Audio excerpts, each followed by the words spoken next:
جنید میں نے کچھ دن پہلے اخبار میں پڑھا تھا کہ عبدالستار ایدی صاحب جو ہیں ان کی طبیعت ناساز ہے، اللہ تعالیٰ ان کو صحت تندرستی عطا فرمائے. ایک بہت عظیم اور بہت بڑا سرمایہ ہے ہمارے ملک میں اور ہمارے قوم کے لیے. میں سمجھتا ہوں کہ اس طرح کے جو چند ایک دو بھی کیا ہے، ایک ہی مجھے تو وہ شخصیت ایسی نظر آتی ہیں جنہوں نے اپنی ساری زندگی اتنا کو محبت اور پیار کیا اس قوم کے ساتھ، انسانیت کے ساتھ، ملک کی ایسی خدمت کی ہے.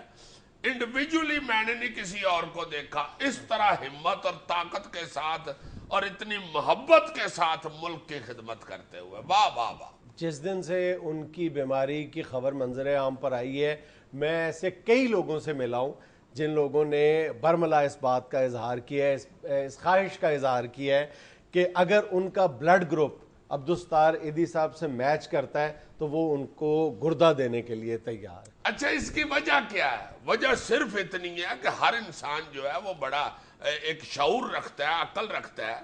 جب اس طرح کا کوئی بندہ آپ کی زندگی میں آپ کے سامنے آتا ہے نا، جو یہاں سے اپنے اندر سے اپنے دل سے اپنی پوری کوشش کے ساتھ پیار کر رہا ہوتا ہے، آپ کو پتہ چل جاتا ہے کہ اس کو کوئی مفاد نہیں، اس کو کوئی مشہوری کی لالچ نہیں، اس کو کوئی سلامے نہیں چاہیے، درویش فقیر، بھائی اس کو صرف یہ ہے کہ میں محبت کروں، محبت بانٹوں، خیال کروں. اور وہ دیکھنے سے ہی پتہ چل جاتا ہے. میں نے اپنی زندگی میں جتنے بھی کامیاب سوشل ورکر، مطلب کامیاب سوشل ورکر سے مراد میری یہ ہے کہ جن پر لوگ بالکل دیوانہ وار آنکھیں بند کر کے اعتماد اور اعتبار کرتے ہیں نا، جن سوشل ورکرز پہ، وہ اپنے یعنی اپنی وضاقتہ سے، اپنی چال ڈھال سے نظر آنا شروع ہو جاتے ہیں کہ یہ سچے لوگ ہیں. اور وہ سچے لوگ کیوں ہیں؟ میری ناقص رائے میں یہ تمام وہ سوشل ورکرز ہیں جن کو اللہ تعالیٰ نے عوام کے اعتماد اور اعتبار سے نوازا ہے. یہ وہ لوگ ہیں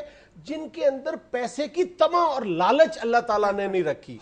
یہ چنیدہ لوگ ہیں، بہت کم لوگ ہیں. عبدالستار ایدی صاحب کو دیکھ لو. عمران خان، اگر شوکت خانم ہاسپٹل کے پر لوگ شوکت خانم ہاسپٹل کی وجہ سے اس حوالے سے عمران خان پر لوگ اعتبار کرتے ہیں تو اس کی بنیادی وجہ بھی یہی ہے کہ عمران خان کے اندر بھی کوئی پیسے کی طمع اور لالچ نہیں ہے. اسی وجہ سے جو ان کی انتخابی مہم میں بھی لوگوں نے کہا کہ یہ کم از کم آپ 1000 طرح کے عمران پر اعتراض کر سکتے ہیں لیکن ایٹ لیسٹ یہ کرپٹ نہیں ہے اور کرپٹ ہوگا بھی نہیں. تو یہ بہت کم لوگ ہیں، بہت کم لوگ. یار یہ ایدی صاحب کو تو میں اس لیے کہتا ہوں کہ ان جیسا کوئی بھی نہیں ہے. کہ میں دیکھو نا ان کی ساری زندگی پہ غور کرتا ہوں تو میں حیران ہوتا ہوں کہ یار انہوں نے کسی کو ساتھ ملا کے، مطلب ہوتا ہے نا جیسے ہم، وہ بھی کوئی بری بات نہیں ہے کہ شوز کرتے ہیں، کلچرل شوز کرتے ہیں یا کوئی تقریبات کرتے ہیں اور اس میں پھر فنڈ ریزنگ کرتے ہیں.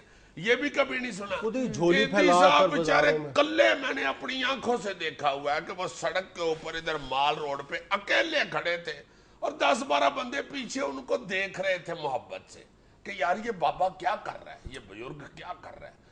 بخدا اپنی آنکھوں سے دیکھا، میرا رونا ہی نکل گیا. میں نے کہا یار یہ کیا شخصیت ہوئی ہے کہ گاڑیوں کو روک روک کے تو ایسے فقیروں کی طرح مانگ رہے تھے پیسے. ہوئے ہوئے ہوئے ہوئے. ان کی ایک سوشل میڈیا پہ بہت پاپولر تصویر ہے آج کل جس میں دعائے صحت کی اپیل کی گئی ہے ان کے لیے.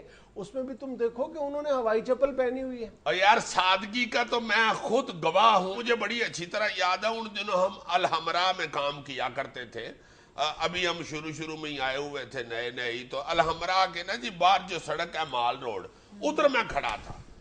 یار ایک دم انہوں نے پیچھے سے آ کے ایک کلا بندہ، میں ایک دم کہتے ہیں کہ بھائی صاحب بات سنیں. تو میں نے پیچھے دیکھا ایدی صاحب. میں حیران ہو گیا. میں نے ادھر ادھر دیکھا کہ اور ان کے ساتھ لوگ کو مجمع کو پروٹوکول کو ہٹو بچو والے بندے کہاں ہیں؟ کوئی نہیں، کلے کھڑے. مجھے کہتے ہیں کہ بھائی صاحب کہا انہوں نے مجھے، بڑی ان کی مہربانی، ورنہ غلطی تو خیر ہر ایک سے ہو جاتی ہے. یار دیکھو یہ آپ نے خود دھیان ڈلوایا ان کا. یار عقل کیا کرو. میں یہ کہنا چاہ رہا ہوں کہ وہ مجھے بھائی کہہ رہے ہیں. اتنا عظیم آدمی میرے لیے تو اتنا اعزاز کی بات. لو جناب مجھے کہتے ہیں کہ الحمرا حال کدھر ہے. میں نے اب میرے ہاتھ پاؤں پھول گئے، کانپنا شروع ہو گئے. میں نے کہا یور وہ آپ کدھر آئے ہیں؟ تو کہتے ہیں وہاں پہ کوئی تقریب ہے، انہوں نے مجھے بلایا ہوا ہے. تو میں پہلی دفعہ آیا ہوں تو مجھے بتایا کسی نے یہ الحمرا ہے تو حال کدھر ہے، اور میں خیر ان کو ساتھ لے کے اندر گیا حال تک چھوڑنے. اچھا ادھر اس وقت جو انہوں نے کپڑے پہنے ہوئے تھے سٹیج پہ آ کے انہوں نے بتایا کہ یہ جو میرے جسم کے اوپر لباس ہے اس وقت جو میں نے زیب تن کیا ہوا ہے یہ ایک مردے کے اترے ہوئے کپڑے.